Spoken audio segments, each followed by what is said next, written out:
I was almost late. I think I got it started at 9 o'clock as planned. Hi and welcome, and that's it. That's what I need to say. This is the 5th episode of Q&A, sir. The name that I need to change because I do not enjoy saying my own name out loud, which is a strange phenomenon. Today we have a repeat game in the background that you might recognize, but it has a very good photo mode. It makes it nice and easy. So I figured I'd shelter from the rain and take to the streets of the Ascent. And we've got a few things to talk about.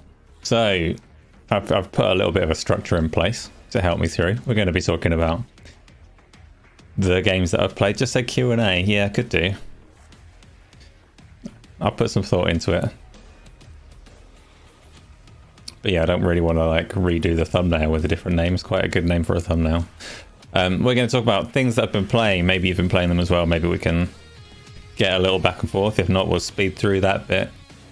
But I've been playing quite a bit and I like to talk about games. That's what it's all about. So then having a look at my favorite of things, the Nintendo Direct. So I play a character on Go Live and things that really dislikes Nintendo consoles, and there's a slither of truth in it. The Nintendo Switch is definitely not my favorite place to play, but I don't hold them in disdain either, apart from their pricing and things. I haven't watched Nintendo Direct yet. I've skillfully avoided seeing what was included in it, more or less. So I'm going to go through that, give it a bit of a breakdown and reaction, and see what we all think about what they showed in that. And then we'll talk about some other stuff, maybe a little bit of FSR talk and nerd things, see what topics people bring along. You nearly forgot to assemble the Avengers. Yeah, I should be better at tagging people myself, but yes, you go assemble people. Thank you, Isla. So let's start off with games that I've been playing. Oh, do I need trailers? Not for the first one. So I finally finished. If you've been watching the last couple of weeks, you'll know I've been playing a game that nobody cares about, so I'll talk about it briefly. I've been playing Shining Resonance Refrain, which was, I now know, initially released on the PlayStation 3 as Shining Resonance, and then Refrain came out on many other platforms afterwards, including the Xbox One. I've been playing it on the Series X. Yodani, welcome. Thanks for joining up and listening for as long as you can bear. I've been playing Shining Resonance Refrain, and I have finally finished it. It took quite a long time. I still wouldn't necessarily recommend it to other people because it definitely has like very evident flaws in terms of the amount of ground you have to retread and kind of how the combat plays out.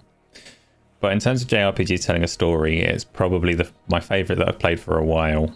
Not that I've played loads recently, but my favorite for a while, as evidenced by the fact that I actually managed to get all the way to the end of it. It took about 40 hours to finish, and its strength is in partly the world and partly the villains. The world and the lore is very... It's not massively sophisticated, but it's nice. It works the way that it plays its dragon lore. And the villains chop and change. You never really know how each of the antagonists' own thread is going to play out as the story progresses. That's a good thing. The heroes, on the other hand, and I've only just learned the reason for this in the last day or so, all of the good characters are kind of boring. Their stories are much more straightforward. They have very distinct, like, cliche characters that they stick to from start to finish. And I just learned, when I had a little look at the achievements at the end of it, I learned why that is. It's because they're all set up in typical Japanese game fashion to be like dating minigame. You're supposed to spend the game picking your favorite and conversing with them a lot and giving them gifts and making them like you the most. And they each have their own ending sequence. And there's quite a lot of the characters. There's like, I don't know, 7 or 8 of them, and you're choosing which one you're supposed to romance. And right before the end, it says you best talk to the one that you like the most. And that is basically selecting which ending you get. But it relies on you having romanced them enough that they want to talk to you. So all of these characters stood there in line, 7 of them or so, and like, talk to the one that means the most to you. Let them know how you feel before the final battle. And all of them told me to piss off because I hadn't done the romancing, so I got no achievement points for flirting. Japanese games, eh? I'm not doing it. I'm not doing your weird dating mini games. So apart from that, it was quite a good game. Glad it's finished. It's got it has a second mode in it, so the Refrain mode from the title. You can play through the entire thing again, and it adds a couple of extra characters, fleshes out the story a little bit more. It's not good enough that I'm going to play through it a second time to do that. Incel run, yes, best way to go. And they didn't have an incel achievement, unfortunately, so I just miss out on all of the character ending achievements. But I was quite satisfied with how it turned out. Worked for me. And who knows, maybe one day in like 10 years time I'll go, I fancy seeing these other two characters, and I'll do all of the flirting because I'll have this like thing in the back of my mind reminding me must flirt with everyone in every Japanese game to get the most out of it. But that's over and done with, which means I'm in a place now where I need a new big game, a new game to get my teeth into. So I play quite a lot of games at once depending on who's around, whether I'm streaming, whether it's multiplayer and all the rest of it. But I try and keep like one kind of meaty game on the go that I can get my teeth into for a long time. It's been Shining Resonance Refrain for the last 2 or 3 weeks. Now I need to move on. I'm partly on a JRPG mood, but those are always really long. So my choices are, there's a couple of games that I've already started on the Xbox side, which were Yakuza 7, which is kind of a JRPG, but quite a different setting to usual. I started that, and it very much gripped me quickly within the first act. So I think that might be the one that I play next. I'm not sure. I've also only done one chapter of Guardians of the Galaxy, which is obviously very different, but also did well enough to hook me into wanting to play it. So those are quite high on the list. Probably place those two above Horizon Forbidden West. And then there's there's far too many games. I want to play Pillars of Eternity. I want to play Octopath Traveler. Might go back to Dragon Quest. There's a lot of big games. It's a problem for everyone. There's too much to play, not enough time. And that's why the other games that I'm going to talk about today are probably things that, much as they're not terrible, I'm not likely to go back to. So I've played a couple of things on Game Pass. By the way, people that are here, shout back if you've played any of the games that I've mentioned, or just tell me what you're playing, because two-way conversation is better than my monologue. So I've also played a bit of Dandy Ace on Game Pass. Has anybody heard of Dandy Ace? I'm going to bring up a trailer because I doubt anybody's... The game has such a terrible name that it's done itself no favours, and probably everyone's just glossed straight over it on Game Pass, because who's going to play a game called Dandy Ace? What the hell's that supposed to be? Well, that's what they called it. Dandy Ace, Dandy Ace. There's a review, there's a trailer. Let's bring up the Xbox trailer for everyone to enjoy. Just in small. So Dandy Ace is... They must have taken some cues from Hades. You've heard of it, it's pretty dope. It is and it isn't. So it's, like I say, definitely taking cues from Hades in the way that it plays. The pacing of it and things. But it lacks the charm of Hades. And it's... So yeah, you can probably hopefully see on the screen. You play a wizard in this game, trapped in a cursed mirror. What happened to my nose? We'll come back to that. Good question. You're trapped in a cursed mirror, and obviously the isometric perspective is very Hades, but also the pacing of the dashes and teleports and attacks that you get makes it a very Hades game. But whereas Hades managed to absolutely nail every element of a roguelike, it's the only roguelike that I really enjoy, to be fair, but it nailed everything. So constantly as you're going through, it's giving you interesting choices, and when you finish a run, it feels good and makes you want to do another one. It gives you enough like incentive. It layers on new systems and new things to do, so you keep wanting to play Hades until you've got through it. Dandy Ace falls over in that front because the characters that are in there, it does feel like Hades, but not as well designed. Exactly that. It's not as well designed. Yeah. Much as the combat's reasonable, far too easy, but reasonable. The characters are annoying. So rather than all of the Greek gods and their interestingly like delivered personalities and lines and the twisting story of Hades, Dandy Ace doesn't really have a twisting story. It has a fairly irritating antagonist, fairly irritating protagonist, and like 2 or 3 side characters that are boring. So for all it's done well, I'm probably going to stick with just the one run through that. Not going to go back to it again. What happened to my nose? I'll tell you a secret. It got punched. So I play a lot of games and do a lot of stuff around gaming, but I do have some other hobbies, and one of them gets me punched sometimes.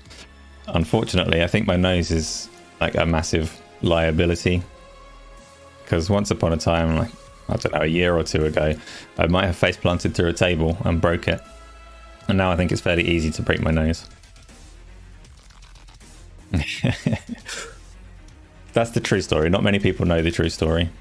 Not many people well know, but the people that come here, why keep it a secret? Well, my hair's transparent. I've got a little bit of a green gleam on my hair. I'll take it. So another one that's very similar to Dandy Ace. It's not very similar. And no, let's stick on Dandy Ace actually, because it's a roguelike and we don't talk that often. So let's talk about roguelikes. I've never enjoyed any of them until Hades. And Hades is magical and just gets its claws into you and feels good. And since playing Hades, I've tried many. Checkerboard. Yeah, checkerboard upscaling. We might talk a bit about that later as well. Getting ahead of myself. So I've played since then. There's some that's supposed to be really good.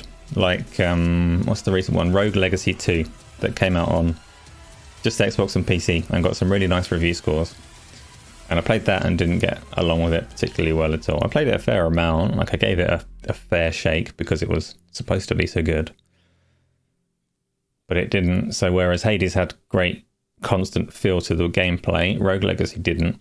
And whereas Hades managed to make you feel powerful, I managed to make every run feel like you were building like your character entirely different, but always in an exciting way. Rogue Legacy, your character always felt like a turd. And the core concept of a roguelike, where you're just like retreading a procedurally generated version of the same world again and again and again, that doesn't fit someone with my limited time to play games. I'd rather stick to the new delicious things. But it's hurt Returnal as well. Returnal's, I do want to go back to Returnal. It deserves a bit more attention than I gave it. But Returnal flopped next to Hades because it didn't make it feel rewarding to play. It took too long to do each run of it. And at the end of that run, you probably didn't feel like you achieved anything, and you didn't have anything to make the next run more exciting than the last one. Games that came out after Hades don't really have that excuse when there's a clear template on how to do it. I'm weary of saying template because obviously if games follow a formula too closely, that's a problem in itself.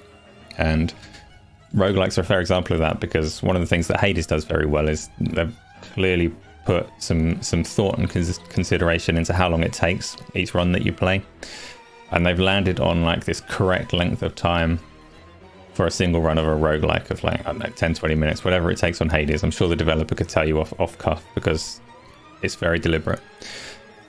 And the problem with things being very deliberate is it's good until it starts feeling to the player like they're following a formula. But roguelikes have got a long way to go before it feels that way. So they should all be copying Hades a lot more. What about... I can't be the only one with thoughts on roguelikes though. Tell me what you think of roguelikes. Are there any good ones that you've played? Do you like the concept and the genre in general? Everybody likes Hades, that goes without saying. But what else? Got on, yeah. Wayne, good evening, sir. It's good to see familiar people coming back. I like that. You don't like losing your stuff. So roguelikes, yeah, that is part of it. You lose some stuff. I guess in a raw, like proper roguelike, you'd lose everything, which is where roguelites become more fun. But yeah, repetition isn't my idea of time well spent, I suppose. The only one you think you've played is Bastion. So I've never actually played Bastion. Bastion's from the same people as Hades. But when you say it's the only one you think you played, that means you haven't played Hades, right? Rims, you must get onto Hades as soon as possible.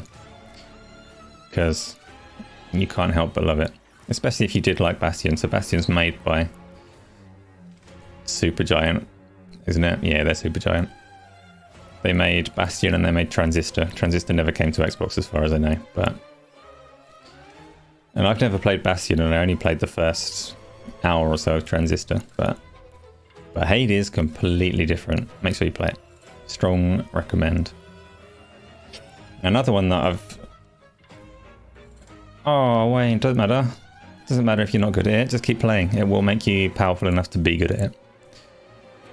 If you are struggling, my biggest bit of advice would be to always, if you see Daedalus's hammer as one of your room options, always take Daedalus's hammer. That's the key to all of the powerful builds. And they are fun to play. That's roguelikes anyway. I've also played, not for very long, and this one's on Game Pass fairly recently, so some of you may have partaken as well. I've played a little bit of Chorus. So Yadani is saying I switched from Polyphony Studios to Turn 10 Playground, and it has resulted in realistic body damage and physics to my character model. Yeah. I like it, Yadani. I've got nothing to say to that apart from that I like it. Individual scratches. You're correct. Did someone forget to hit like? Thank you, like police. Yes, everybody. I'm not good at like calling for these things. If anybody hasn't subscribed and hit the like button and done stuff with the bell and shared with friends and enemies, I don't know. You know the stuff that YouTubers say. Do all of those things for me. Wonderful. But Chorus is the other game that I've played a little bit of. That I'm not going to stick with. That's like cut to the ending. So Chorus is a flying game, like the type that's fairly rare, like Falconeer is a flying game. Chorus is that some Alfred Hitchcock music? So today's music, I'm going to leave it for people to guess. If you were here right at the start of this stream, you would have found it easy to guess, because the first track was like the signature obvious one that people would recognize. Now you're just going to have to guess on the more difficult tracks that follow until an obvious one that you recognize comes up. But it is the OST of a particular game. It is an Xbox game. It is a good OST all in all. It is probably not a game that you would have recognized, Isla. What has happened to my nose? Oh, this is especially devastating because Dodge is supposed to enter the room and ask how I got so gorgeous, but my nose is so bad that he's actually gone off script to ask that question. Pixelbit G knows. It is absolutely. I couldn't have told you what stage it was, but yes, it is the Killer Instinct Xbox One OST. It's gone very quiet for me right now, but you should hear it again soon. Dodge, you may ask your question. How was it? Welcome back as well. Good to see you, and you get 0 points because I'd already announced the answer. I'm going to give you the benefit of the doubt. You can have all of the points. I think you got that in before you caught up. How am I still so gorgeous with that nose sore like that? So my nose was not like neat and tidy before this most recent break. It looks best from the side, but I can't really give you a side profile. It's like properly wonky. I don't mind. I don't need a good nose. I can still breathe through it, so I can probably eat for it if I try hard enough. Chorus trailer, let's bring that up and get back to it. So has anybody played the checkerboard effect would make it look a bit more jagged than it is. Yeah, has anybody played Chorus on Game Pass? It's going to bring up, it's a PlayStation trailer because that's just the first one I found, but it's quite a nice looking spacefly game. Being the way that I am, I immediately took the spaceship and tried to crash into as many things as possible, and your spaceship's kind of bouncy. The flight is pretty tight, and they've done there's always a difficulty with space games and like 6 degrees of freedom in general of managing to keep free space entertaining in terms of like geometry to fly through and also spectacle for your eyes. Chorus does good in terms of both aspects of that. The flying is very tight. It looks pretty fantastic most of the time. And it's fairly tight, but it didn't grip me with its story in the slightest or the way that it delivers it. So I would say for Chorus, if you are a fan of the dogfighting mechanics in general, you'll probably have a good time with that. It does execute them well. It looks nice. Things explode. You can crash into all sorts of stuff and bounce around. But the main characters, what's the word? It's like a monologue. They're just talking to themselves, but in 2 different voices. It's a bit strange. The main character's annoying, and the way that it delivers quests and story is underwhelming.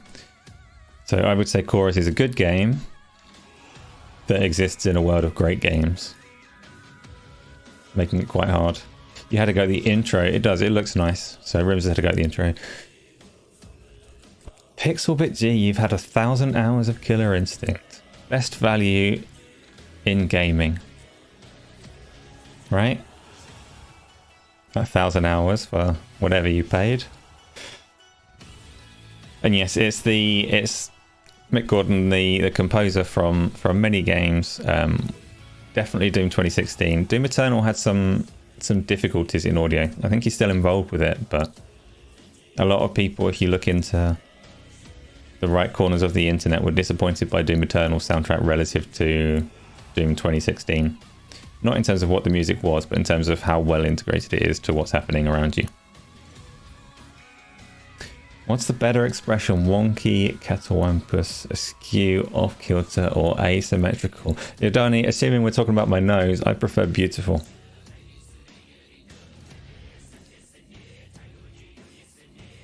Hell's Ear is also, like, knows the tracks by name and everything. So I can't bring up a specific one for you. I've got the whole OST in a random order, so you just have to see what comes. Yes, Pixelbg left halfway sounds about right. And I heard that Killer Instinct, he only did the first 2 seasons. The 3rd season, not so much. So it'll probably be a mix of some stuff that he hasn't done in here as well. But that's Chorus. Oh, one more thing I've been playing, which you may know about because I streamed it a bit. Fall Guys. Fall Guys came out almost 2 years ago on the PlayStation and PC. At the time that it launched, it was free on PlayStation Plus and paid for on PC. Fucky Wucked. So I'll take beautiful or fucky wucked. Either one can apply to my nose equally. I'm not even hurt by that. It's a shame that it seems Mick Gordon is a really difficult guy to collaborate with. He was dismissed halfway into Doom Eternal. See, I don't know any of the backstory there. It's the same with Marty O'Donnell, reputation for being somewhat hard to work with, but also responsible for some of the best gaming soundtracks. Well, we all know I'm talking about Halo. Best gaming soundtracks of all time. Yeah, Mick Gordon's working on that routine as well that Darge was interested in. His music is very distinct though. Like I could listen to Doom and Killer Instinct and recognize by ear that it's from the same person. I say, already knowing that it's from the same person and definitely cheating.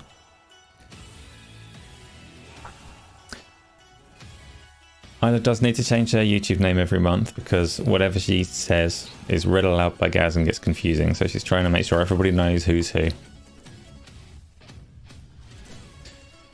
Fall Guys, has anybody got on that now that it's come to Xbox and is free for better or worse? Prior to coming out on Xbox and Switch and all the rest of it, what are they called? I can't remember the company that makes Fall Guys, but they were bought by Epic. And Fall Guys has been very much adapted to fit the exact epic free-to-play model that you see in Fortnite and Rocket League, with its battle passes and its currencies and its challenges and all the rest of it. Wait. Someone's talking my language. How's this happened? So Hell Was Here has just talking soundtracks. Shenmue 1 and 2, Panzer Dragoon had phenomenal music. You miss when music was more orchestrated back then. There's another game that sounded really similar to Shenmue. You're right, Shenmue's track I remember very clearly. It might have been Phantasy Star Online. Had a really similar orchestral track to the main theme of Shenmue. And the Panzer Dragoon series, I adore Panzer Dragoon Saga. I will re-break my nose however anyone chooses to get myself a Panzer Dragoon Saga remake. That would be a thing of beauty. Less keen on the shooty ones that preceded it and followed it, but Saga, yes please. But that's for another time. Fall Guys. Yeah, anyone playing it? I did an open stream. I might do some more. I might even do it tomorrow. Rims is going to try crossplay Fall Guys with both your daughters who have Switch Lite each, and your boy on the Series S and you on the Series X. It's perfectly suited for 4 people as well. So yeah, do that. That should be fun. Stop yelling, Isla. Isla has played it. So I did a stream on Tuesday that was open for anyone to come and play if they wanted to. Isla has played it with somebody else clearly, but also played it on Tuesday with me. Nobody else joined us, and we failed miserably, which is probably my fault more than Isla's. She usually beat me, but between us, we didn't qualify from duos very often. Solos is for some reason far easier. And I think the social commentary there is that people that play games alone are actually really bad at games for some reason. Don't know why that would be. Duos was hard. But I don't know where I sit on Fall Guys. It's a lot better than it was when it was a paid-for game 2 years ago. 2 years ago when it came out, it had less options for playing with people. It was all like just the one queue, the solo queue equivalent that it is now. I think you could enter with multiple people, but you weren't a team or anything along those lines. You played it solo, and it had... the majority of it was these obstacle courses. Like, they feel like they're taken straight out of Roblox, and they pretty much are. They're obstacle courses. You have to get to the finish before a certain number of other people. But then it would also splice in these team games. One that was supposed to be like a Rocket League ripoff, but mostly one where you had to fetch like eggs and put them in your team's corner or something like that. And one where there was like a 3-minute timer, and it was whoever had the most players that had acquired a tail at the end of it, so you had to steal these tails off of each other. And all of the team games were freaking awful. At the moment, Painful Discourse, welcome by the way, we're talking about Fall Guys. You think Fall Guys was hyped to be a game for everyone, and you guess technically it is, but I think it's more oriented for really young people. You know, people might disagree here. I've seen some pretty old people enjoy it. It's definitely... like, I appreciate the concept, because Battle Royale is obviously a massive thing, and they've put a spin on it that really is a spin on it. It's very different to your Apex Legends and your Fortnite and your Call of Duty. Really young people like you, yes. For me, the reason that it doesn't quite work for me still is just that I like chaos, and for a game that thrives on chaos, you can't be very chaotic. You can't... the way that you can interact with the other players that are running is just too limited. I want to, like, fuck people up, basically. Ruin their day. And it's very difficult to do that. You can hold on to people, but all that seems to do is stop you both from moving. I think I would enjoy Fall Guys a lot more if the bumpers did, like, a little shunty shoulder charge. It's chaotic by design, but I can't be more chaotic than everyone at Chivalry. Yes, Painful Discourse. That is a great shout, actually. Yes, Chivalry would be a good open game. I've got Chivalry on the Xbox and the PC, I think. And Chivalry is properly chaotic. But Fall Guys is chaotic, but you can't really assert yourself on it in any meaningful way. To me. Very RNG, very chaotic. It's supposed to be competitive in the sense that you want to win, but it's too RNG. Yeah, and that was, so Hell was here. That was the problem when it came out in particular, when it had these team games, because it really made sod all difference what you did. Especially one of them was like 3 minutes running around trying to grab tails off of people, and it only mattered who had them in the very last second, and it was just like, I'm just going to stand still for 2.5 minutes and then try and grab a stupid tail at the end of it, but this is lame. So I'm glad they've improved it in that sense. And I will play it again. Like, it is a nice light-hearted thing that you can do without being massively focused on winning. Just have a casual run through it and have some fun. You have to resonate on the same wavelength as the course. One with the RNG. To be fair, that is pretty much how you play it. A lot of the obstacles are like timing based. So if you can go all concentration mode, get like zen with the obstacles, probably would serve you well. Kindergarten Battle Royale. Well, Fortnite is already Kindergarten Battle Royale, no? But the big conversation, of course, was what to call the skin of the characters. And after much deliberation and remorseful consideration, I've settled on, yes, we can call them foreskins. I'm not happy about it, but it probably is most apt.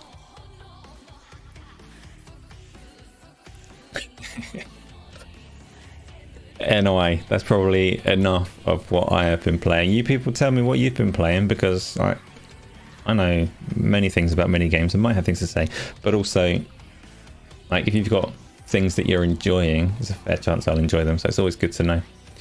Always good to know. No, either. I've changed my mind. But it's just costumes for what you unlock, please. See, yeah, so Blanc, that's a Fire Emblem game on the 3DS, right? Which I could try and emulate, but it's a bit much effort when there's lots of games to play.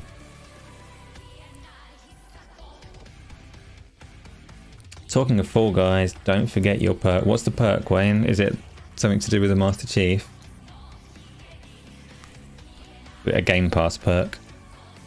Oh, one thing that I have noticed, when I do solo show like this and just talk and talk and talk, I forget to have any drink.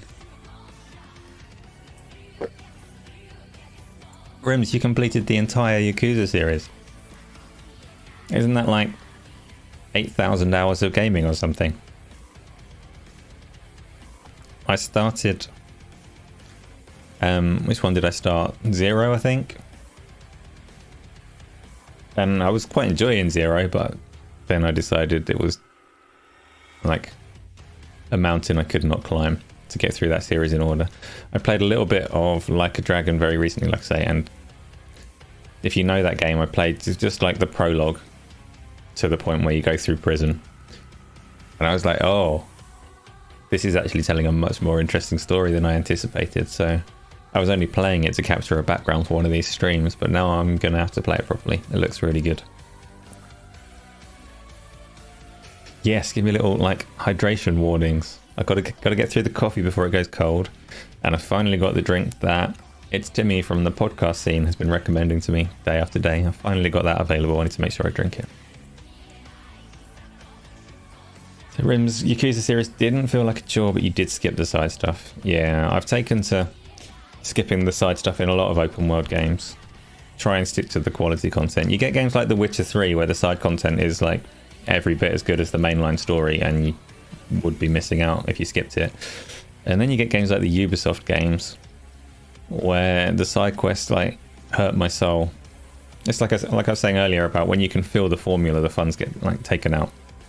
It's okay for games to, like game designers to study what works, and it's rampant through the industry. You take like a Naughty Dog game or a Sony game, and they specifically study like the pacing of it, how you should break up like action to cutscene and all the rest of it to keep their audience engaged and whatever.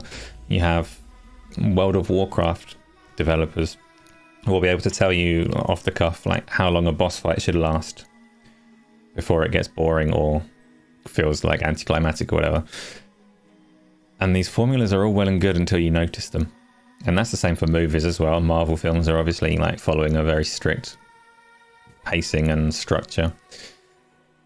And once you start to feel like, oh, actually, I'm playing this by numbers, it takes away a bit of the magic. I can't remember what I was talking about to get to that. Yeah, side quests, so Ubisoft games. Witcher side quests were great. Skyrim I hold slightly differently because it's much more dynamic. There aren't really the like storage side quests in the same way Ubisoft Foreskin, whereas Beyond Good and Evil 2. Good question. Nobody knows. Mythical game, apparently still in the works, but still don't expect it anytime soon. So I played Ghost of Tsushima through, and I decided, like second time of asking, I figured I might actually get through this game if I beeline through the quest and ignore the side quests. And Ghost of Tsushima actually, that's a bit harsh on that game because the side quests in that one, a lot of them are quite well stored. Not Witcher 3 level, but actually better than most open world games. But the game's too damn long, so I burnt out and didn't finish it. Still have it installed. It has a very nice photo mode for when I need backgrounds. But it also made me think, maybe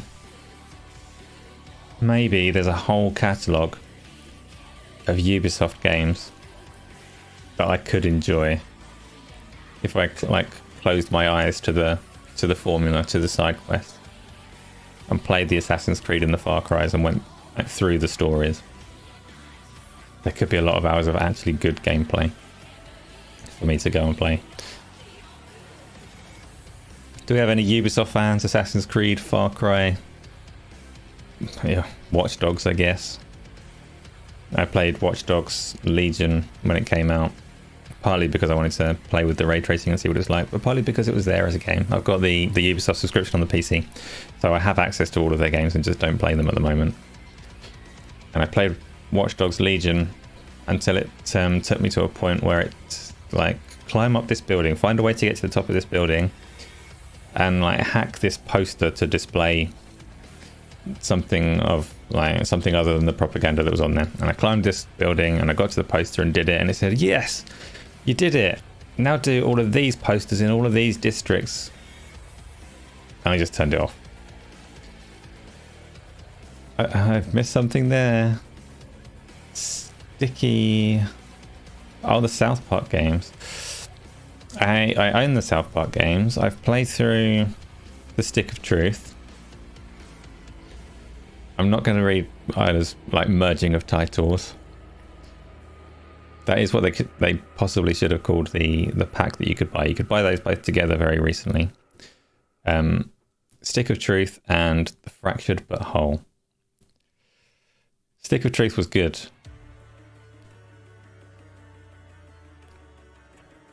Wayne, are you talking Ubisoft games or South Park games? I've heard that the second one wasn't as good as the first, but probably still worth a play at some point. I don't know. I have it ready to go. It's just, again, not high on the list.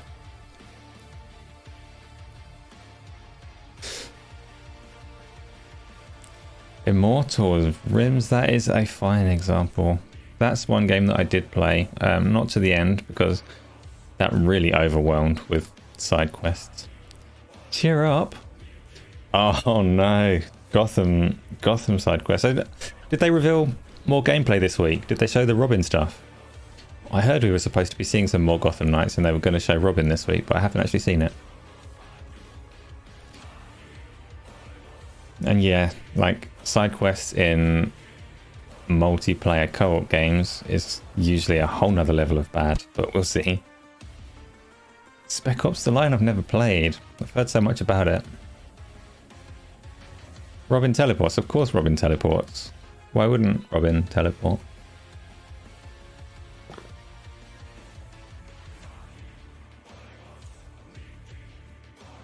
I might have to look that up in a minute. See what that's looking like. Immortals Phoenix Rising, if anyone hasn't played that, that's actually really good. But it is a Ubisoft game in the good and the bad ways. It has so much to do, and it has, so all over the map you've got like a reasonable story. It's nicely like stylized and well delivered, but the map is absolutely littered with like little mini dungeons that have puzzles in them and things.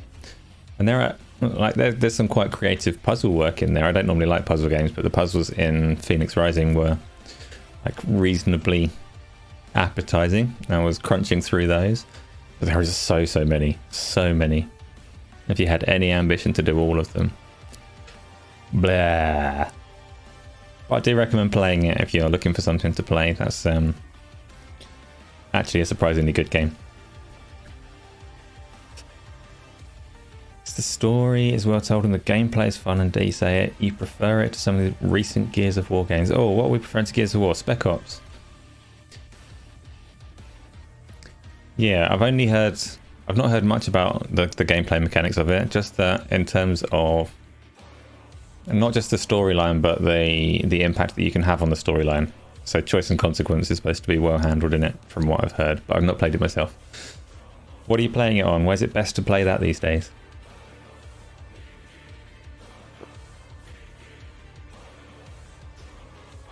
You're gonna prepare for the Nintendo Direct, because that is the headline of my thumbnail.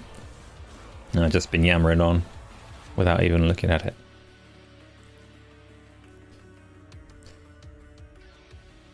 PC port. I'm gonna have that. Realistically, if it's been on my backlog for this many years, it's probably going to stay on my backlog for a while longer, but I do hope to get to that one day. And Gears of War's alright. The first one was my favourite of them, but it's alright.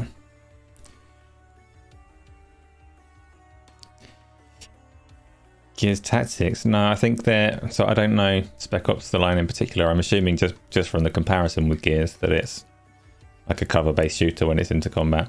Gears Tactics was almost really good. I haven't finished it. I will finish it. I'm quite a way through it. I played it on what do they call it, like Iron Man or whatever, the difficulty where your characters are dead when they die, and I lost my favourite character. It's my own fault because I selected this mode, right? I lost Jomo, which was my main character.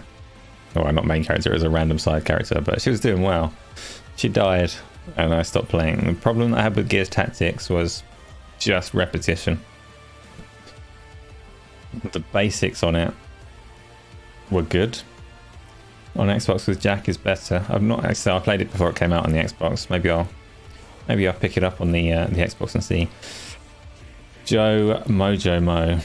Yeah, not spelled like that. Mojo was like Austin Powers Mojo in the middle. Her name was Jomo and her nickname was Mojo, so it's Jomo.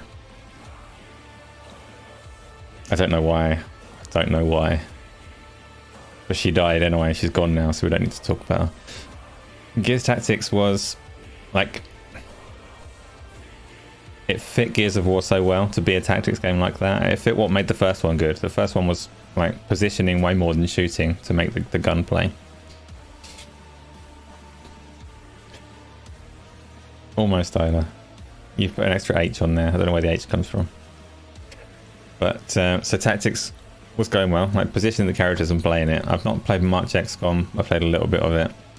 I like tactics games in general. I played a lot of like Japanese tactics games. Gears Tactics was good, but there's two level designs that just repeat over and oh no, I understand what you're saying. Thank you. Sorry for not getting what you're saying. There's two mission types that just kept repeating.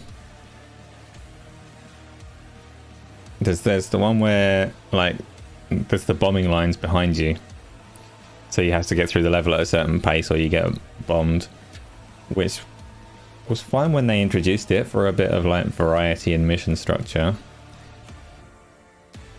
but was kind of lame by the 6th time. And there were a whole load of missions that were like rescue 2 prisoners. One's over there and one's over there.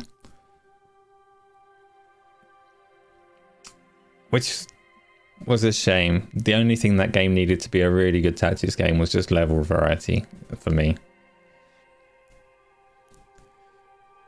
I've heard it's not all that long though. I'm probably like right at the end of it and just need to go and finish it. Painful discourse. When you play it on Xbox with Jack, is Jack one of the 4 squad members? And while that answer is coming, I'm going to bring up Nintendo and I'm going to bring it up in theatre mode.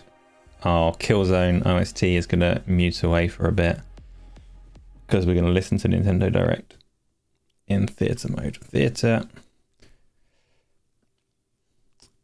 Oh, you get to have them as a 5th person, so it's like easy mode. Here's Nintendo Direct. I've not passed this to see what it's like, but I think Nintendo Directs are normally quite snappy. They don't have people talking and stuff like that. It just goes boom, boom, boom. So hopefully I can just leave it like this. Play them. Talk about what we've seen. Have any of you already seen this content? Do you know what was in the Nintendo Direct partner showcase? When mankind is consumed by darkness, Capcom, I like this. What is it? falls into chaos, the archdemon of the abyss shall rise from the earth. They come rushing here in a desperate attempt to survive. I don't like subtitles. Both beast and Unless anyone needs them, in which case, more in common than they glad they're there. Oh, is it just the Monster Hunter thing?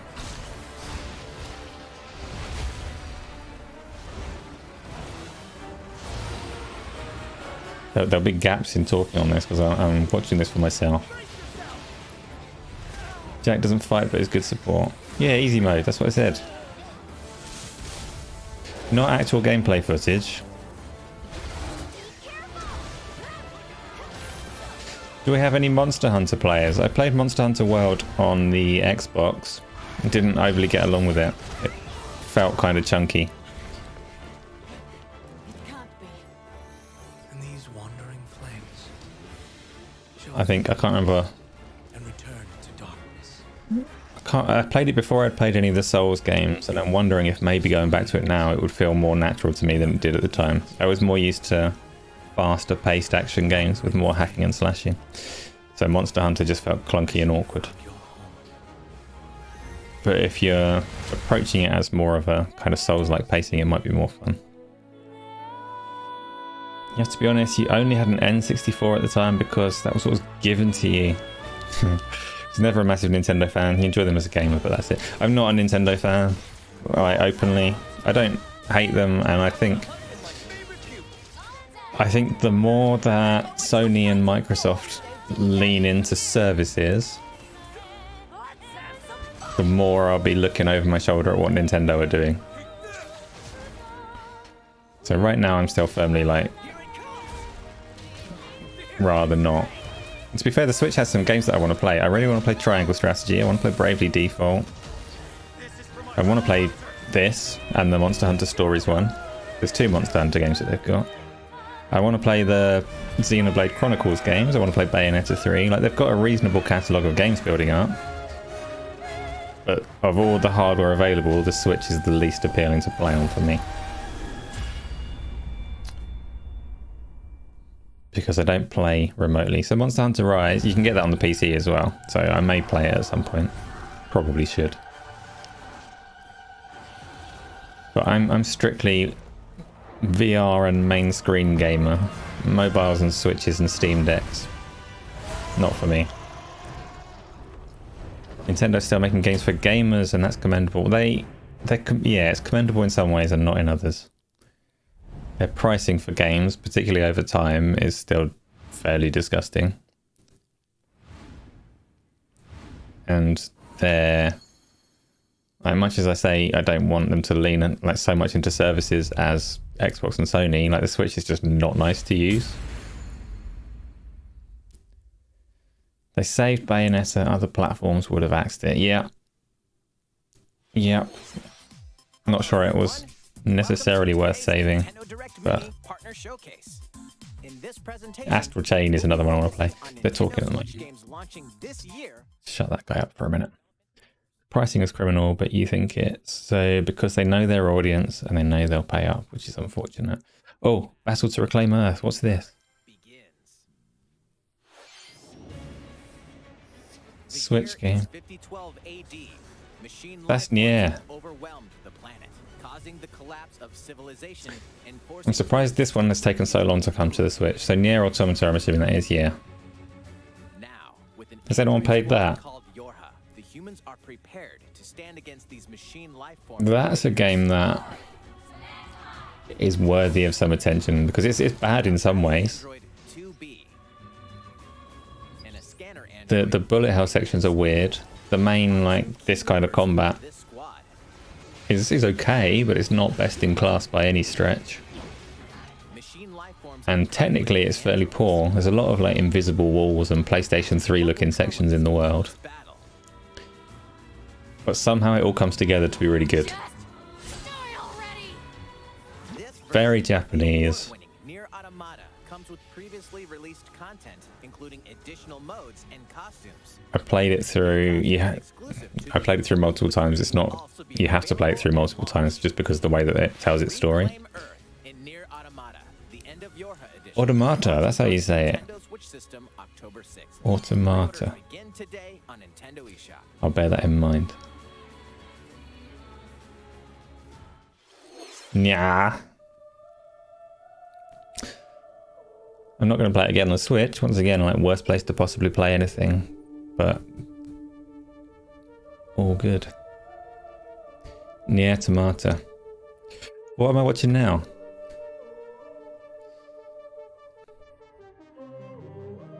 Ready Whoa. to immerse yourself in surreal riddles and a chilling story in this Don't like modern it. take on It's a puzzle adventure game. games.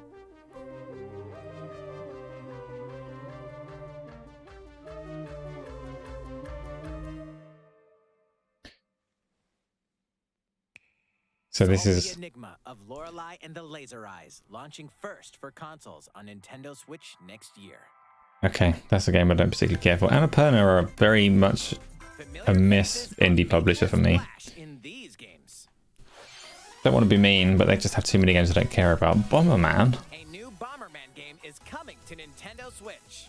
This time, a bombastic new mode called Castle Mode enters the fray. A team of up to 15 players must blast their way to treasure chests, while one defending player tries to hold them off. Set up your defense wisely to blow away opponents. Literally. No, Bomberman, just be Create dead. and share your own battle stages. Have a blast when Super Bomberman R2. Yeah, have the basic, like, keep releasing the basic mode so that people that have got 10 people Mega Man sitting on a Memory couch with them games originally released can on have the Game proper Boy Bomberman Advance experience. are coming to Nintendo Switch. Control Mega Man. Oh, Mega Man, so this is the one that people are... I'm going to pause it, it's going too fast. Slow down, Nintendo, you're giving me no time to talk. Pause. Let's get our OST back. So, Nier Automata, you played... I've already forgotten how you say it. Automata. Nier Automata. Whatever. You've played it 2 or 3 times, but you've never finished it. I guess it comes down to how much you can enjoy the Japanese storytelling. To you, it's too melodramatic. It's definitely... I mean, that game in particular tells it weirdly, right? It's not necessarily easy to follow. And, I mean, it throws you straight into a weird bullet hell thing that I didn't expect at all.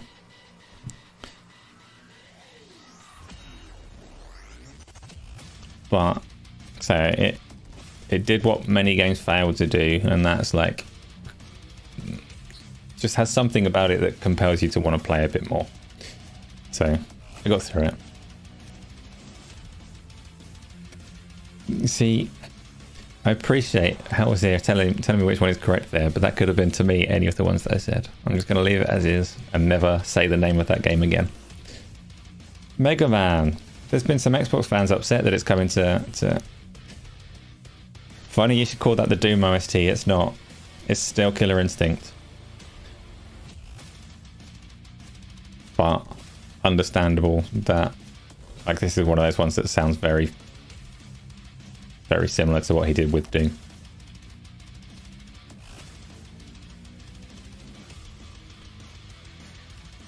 So Mega Man's like, a lot of people really like it. I never massively cared for it. I did play one of the versions that... Yeah, it's very similar to the Doom one. I did play Mega Man something or other on something when they were fresh and new. And they were quite neat, and like everybody likes an arm cannon, right? But much like Metroid and all the rest of them, I don't care for those games now. And I'm not upset that Mega Man's not coming. It's not even like I'm not too snobby to play a 2D game. They're just old now. I don't know. Give me a new 2D game, but I've got no love for Mega Man or whatever the character from Metroid's called, Samus.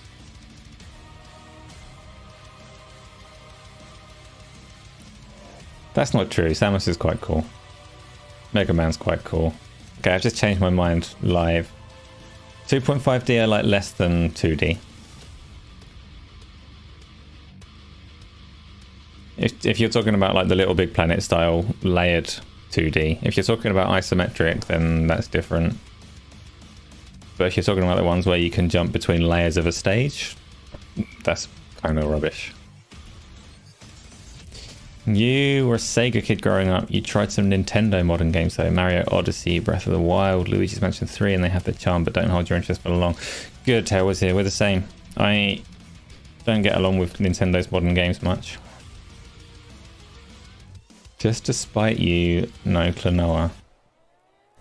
I'm not saying every game that has levels is going to be bad. If that's, is that what Klonoa is? Does it have lanes? Is that what you mean by 2.5D?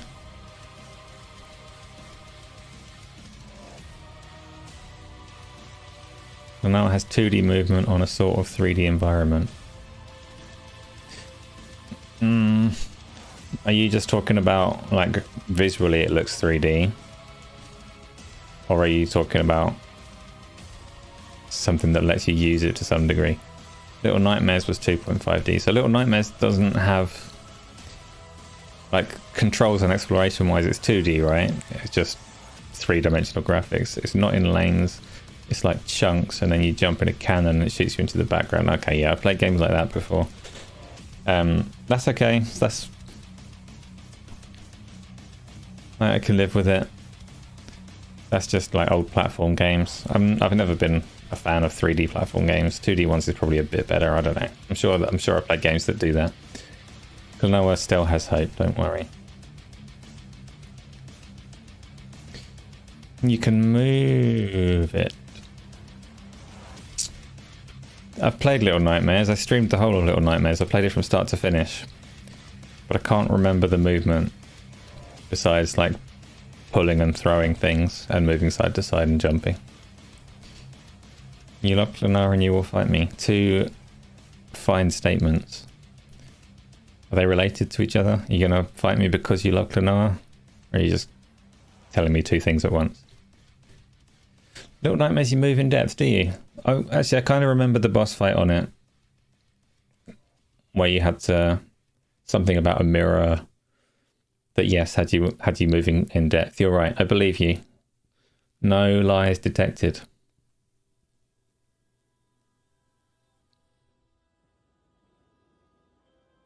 Little Nightmares was like a dollhouse perspective, but you could move in 3D actually.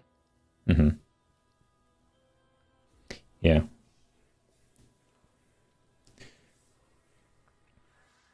Okay, so we're all on the same page. Let's get back to this. Like, Mega Man is playing out. I don't care that it's not coming to Xbox, especially if it's just a collection of the old ones. But Mega Man as a character is okay by me. Mega Man Battle Network Legacy Collection launches on Nintendo What's Switch that? next year. Come on, don't need to play it like that. Will also be digitally available as Volume 1 and Volume 2, each sold separately. Right, next. A remake of Pac-Man World is coming soon. Piss off. Okay. Pac-Man's family has been kidnapped. Okay. I've said like many times, Pancake Gamers, why would I say that Pancake Gamers are beneath me? Or just play a game where even less axes of movement are available than Pancake 3D games. Right, so I don't play mobile games and portable games, but main screen games and VR games, I have a lot of love for all of those. What I don't have any love for, first of all, I've said many times, I really don't like Mario as a character. Because Mario is not a character. Mario is a basic collection of colours. His whole design is dictated by being visible. First in like 2-coloured LCD screens. And then later in like an 8-coloured system. Mario's design is like, make something that you can see. He can't be green because the background's going to be green. Let's make him red and blue and like rotund so that the lines don't overlap too much. That's not a character that needs to exist today. That's what Mario is.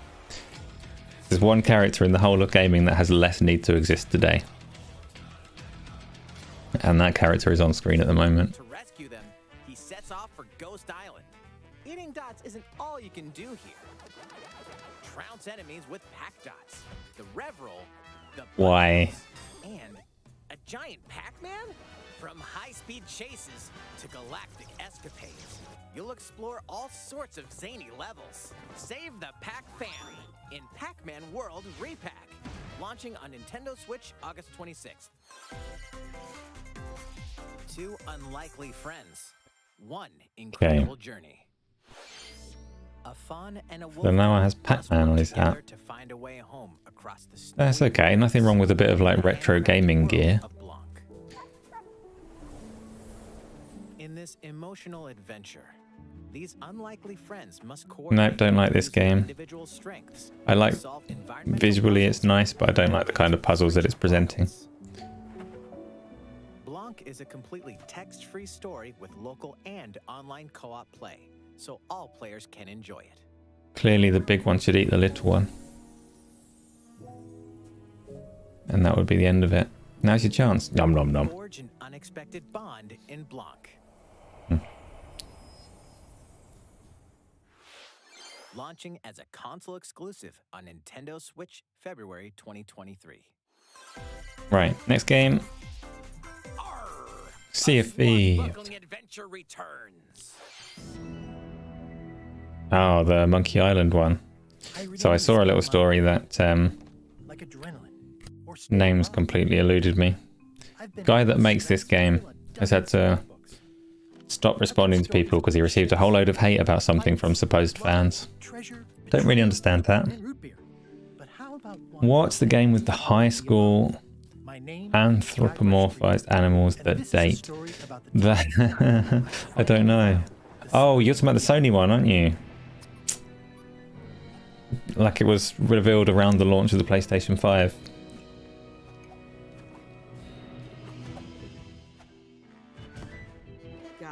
You miss when they made some really crazy looking 2D scrollers like Earthworm Jim and Heart of Darkness. There are still, to be fair, there are still plenty of like more creative 2D games. They just mostly exist on Steam and things. Like, you get more than enough 2D games in the indie scene. So they do still exist. Oh, people were complaining about the graphics on this? People are stupid. This looks fine. It looks like what it needs to look like.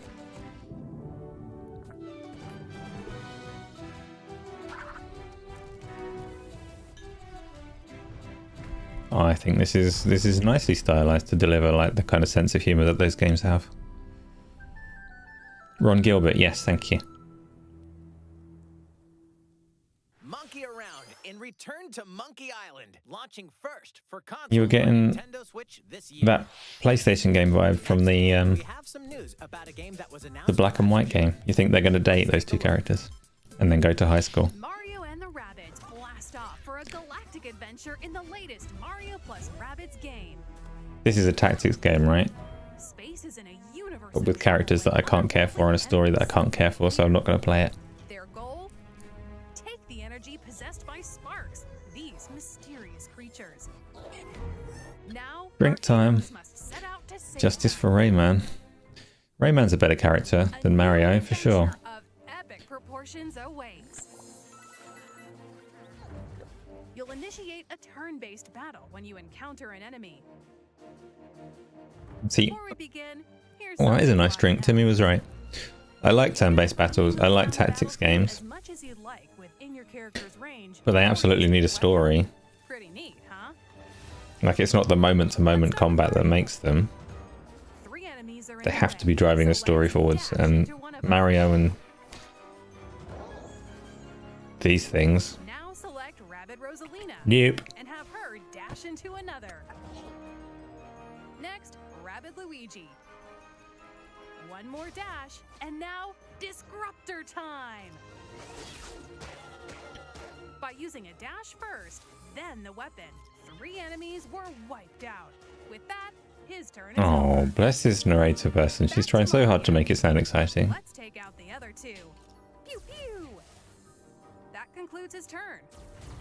Last but not least, Rabbid Rosalina. Team up with an ally and jump! Get positioned